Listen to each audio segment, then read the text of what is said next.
Hey, how you doing, guys? Thanks for tuning in and making it work. I'm Jimmy if it's your first time here. I appreciate you being here. Hope you're having a great day. Guess what we're going to do today? A tool haul video, of course. Stay tuned.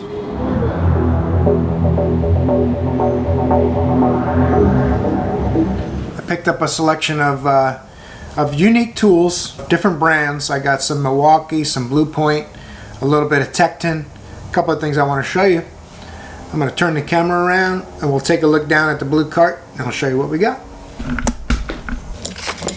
Alright, you guys that watch my week in the shop videos, you might have seen last week where I broke my bit and my bit driver, my impact screwdriver. So I went online to look. It's a Husky impact screwdriver, and since I broke that bit, you know what, I'm going to go get it and I'll show you guys that bit. This is my Husky impact screwdriver. You can see right there, Husky 47200. I've had this impact screwdriver for probably 15 years. It's actually worked pretty well. You can see how it's mushrooming over. They're designed to be that way. They're actually fairly soft so that it won't shatter when you smash it with a hammer. Focus. It's designed so that when you smash it with a hammer, it will kind of peen over rather than being brittle enough that will break and shatter. So you actually want this. This mushrooming over is not a sign of a defect. It's a sign of the material being properly hardened. The alloys are good and they're designed to do that. But I broke the bit, my most commonly used Phillips bit. I'll show you here if that'll focus. It's designed to be an 8mm or a 5/16 bit, really common. And I could have went down to Home Depot and bought a new bit for it, but I saw this Tekton set on the Amazonian website. And they had the 4 long shank and the short ones, and they'll fit in the tool. I'm going to open these up, show you guys what they look like. They'll fit in that tool. They're pretty universal. These things interchange. As long as it's the correct size, it's going to interchange. This is the common one. This is what I broke. So that slides in there. It's not going to snap in or anything. There's no detent on it. So it slides in. You do your hammering, like for Hondas and Toyotas with the hubs, and the rotors and drums are kind of screwed down onto it. And it comes with the larger tip, and it also comes with the long ones.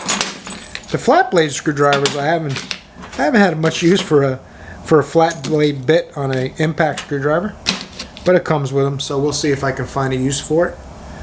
But these are the 2 different sizes. It doesn't tell you what size it is on the tool, but they're generally number 2, number 3. Some of them are number 1s. This is a pretty big one, like a number 4 or so, I would estimate. These will come in handy. Honestly, I think they were about $8 on Amazon, so you can't really go wrong. So on the Snap-on truck, this stuff was about $70. So I went with the cheaper brand. If they fail on me pretty quick, it's no big deal. I just buy another set because they're fairly inexpensive. No big deal, right? So that's that. And you might say to yourself, "Well, Jimmy, that's not really impressive. You know, what else do you have to offer? It's not enough. It's just like some bits for your impact screwdriver." But I also went on the Snap-on truck this week, and he had these hose clamp tools. Now, this is a Blue Point brand, not a Snap-on brand, so it's fairly inexpensive for something on a Snap-on truck. $63.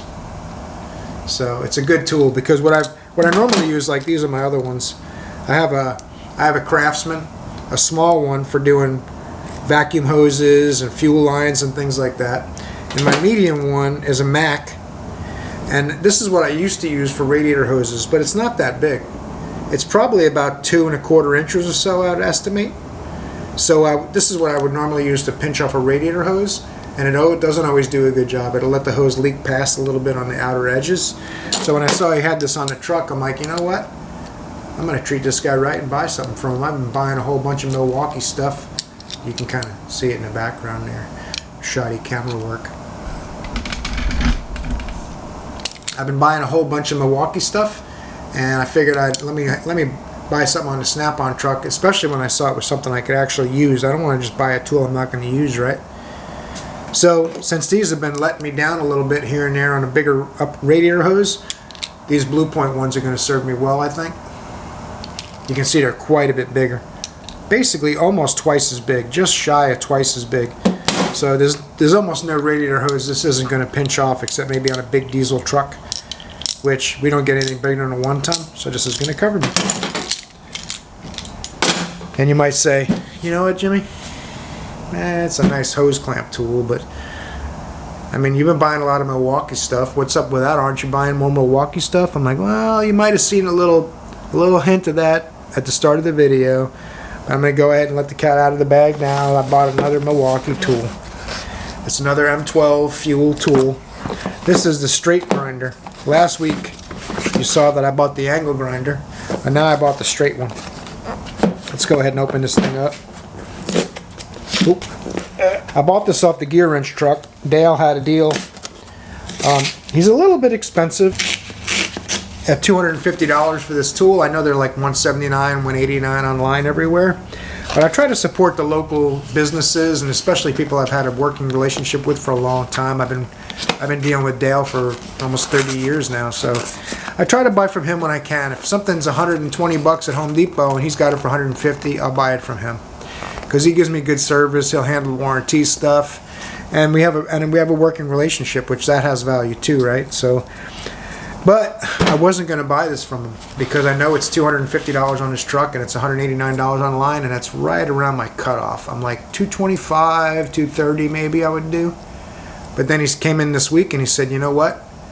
I got a good deal on some Milwaukee batteries. So if you buy the tool, I'll throw the batteries in, no extra charge. I'm like, so $250 with a battery? He said, yep. I said, I'll take one. So there you go. And it's a pretty good battery too. It's not in the original Milwaukee shrink wrap, but it does have the Milwaukee packaging. And he's a Milwaukee distributor, so a Milwaukee retailer, I should say. So I got a good 3 amp hour M12 red lithium battery pack to go with this tool. Let's take a look. I bought this before I ever used my right angle one, and I'm a little bit disappointed in a right angle tool. I don't know if there's something wrong with it or if that's how they all work, but it seems like when I'm using it, if I put any kind of load on it, it shuts off, and I have to release the trigger and restart it. And it also seems to shut off when it gets hot. Even if you spin it without a load for a long time, I don't know if it gets hot and it shuts off. And it discharges the battery really fast. I mean, it took a fully charged battery down to 1 bar in like 6 minutes worth of gasket cleaning with a wire brush on it. So we're going to see if the straight one does the same thing, and I'll know if it's inherent to the design of the tool or if it's a problem with the angle version. If the straight one goes longer without discharging, then I'll know that it's something with the tool, you know. Very similar to my right angle tool. Fuel brushless, got 3 settings for speed. This one will come in handy for times when you can't get your right angle tool up in there. You have to have a straight shot. That's what this is going to work for. I'm not going to use this battery in it. This is going to go on one of my other tools.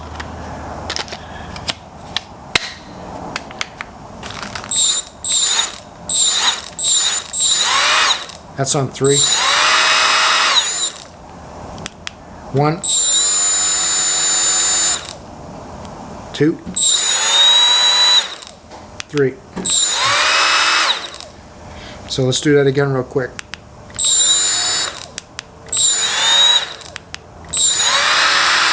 So we'll see what happens with battery life on this and how well it does when you load it. What I was having a problem with on the right angle one is when I'd push my wire wheel down onto a gasket surface. I was actually using it on the 62 Rambler intake gasket. It took me literally 20 minutes to kind of clean that surface up a little bit because the tool would shut off, and I'd have to let off the trigger and restart it, hit it again, let off, restart, hit it again, let off constantly.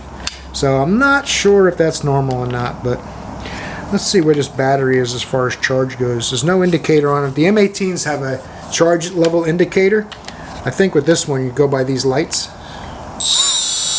2 bars. So it shows you when you first hit the trigger how charged the battery is.